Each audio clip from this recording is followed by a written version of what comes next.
और उन्होंने उनका रिमांड जो है वो मुस्तरद करते हुए उन्होंने कहा है कि हम तमाम लोगों को, रऊफ हसन साहब समेत जितने हमारे स्टाफ के लोग उठाए गए थे उन तमाम को अल्हम्दुलिल्लाह जुडिशल किया गया है और इसमें तमाम की तरफ से पोस्ट अरेस्ट बेल्स तमाम की तरफ से अभी दस्तखत हो गए और सिग्नेचर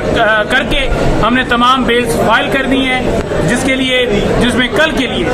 नोटिस मोअज़्ज़ज़ अदालत ने कर दिए हैं। कल इसके ऊपर इंशाअल्लाह ताला दलाइल दिए जाएंगे और दलाइल जो दिए जाएंगे उसमें वाज़ेह मौक़िफ़ हम अपना रखेंगे, क्योंकि जो इल्ज़ामात FIR के मुताबिक लगाए जा रहे थे कि ये वहाँ पर सेल बनाकर बैठे हुए हैं और वहाँ से पूरी दुनिया में इन्होंने जाल बिछाया हुआ है, ट्वीट करते हैं, सोशल मीडिया चलाते हैं, फौज के खिलाफ प्रोपेगेंडा करते हैं, पाकिस्तान के खिलाफ प्रोपेगेंडा करते हैं, तो वो तमाम चीजें वहाँ पर हम बताएंगे कि ये झूठा मुकदमा बनाया गया है। उन लोगों को भी उठाया गया जिनका आज तक कोई अकाउंट नहीं था, ना ट्विटर का ना फेसबुक का, वो ऑफिस के अंदर काम करने वाले थे और रऊफ हसन साहब भी पाकिस्तान तहरीक इंसाफ जो मुल्क की सबसे बड़ी जमात है उसके सरबराह है, वो कोई दहशतगर्द नहीं है। उन तमाम को दहशतगर्दों की तरह पेश किया गया। डोगर साहब थोड़ा सा ऐड करेंगे और उसके साथ चंगेज साहब खड़े हैं, वो भी अपना मौक़िफ़ ऐड करेंगे, आपको बताएंगे इंशाअल्लाह ताला जमानत हर सूरत तमाम लोगों की। राना सनाउल्लाह की बेगम का बयान आ चुका है कि हमें मालूम हो गया है कि इमरान खान की अगली हुकूमत आ रही है,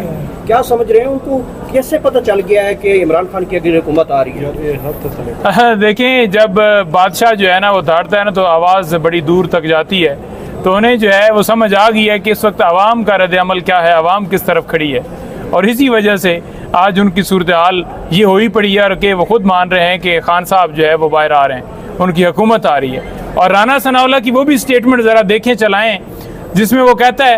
कि अगर वो बाहर आएगा तो हम तो जेलों में होंगे, क्योंकि वो वज़ीर आज़म होगा और उनके ऊपर डेफिनेटली उन्होंने जो डाका डाला है, केसेस जो है वो उन्होंने खुद ख़त्म करवाए हैं डील के ज़रिए, तो जेल में तो उन्होंने होना है। हामिद खान साहब कह रहे हैं कि फवाद चौधरी का जो वापस आना वो नामुमकिन है, कुछ है ऐसी खबरें? देखिए, चौधरी साहब के हवाले से जो फैसला है वो खान साहब का है, लेकिन मैं ये ज़रूर बता दूं कि खान साहब को हर एक का पता है कि कौन किसकी क्या कुर्बानी और किसने क्या किया है। डेफिनेटली फवाद चौधरी साहब ने या दीगर हमारे उस वक्त जो सोशल मीडिया को या मीडिया को सारा फेस करते थे, उन्होंने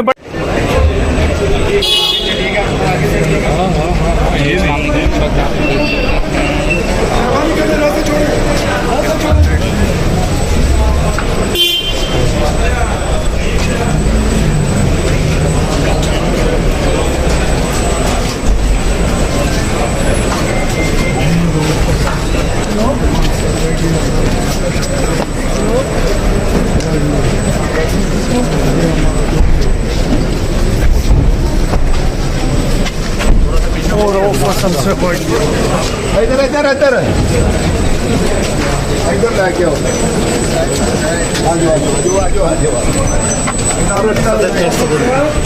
रास्ता पीछे पीछे रास्ता दो, रास्ता आ जाओ, आगे हो जाओ।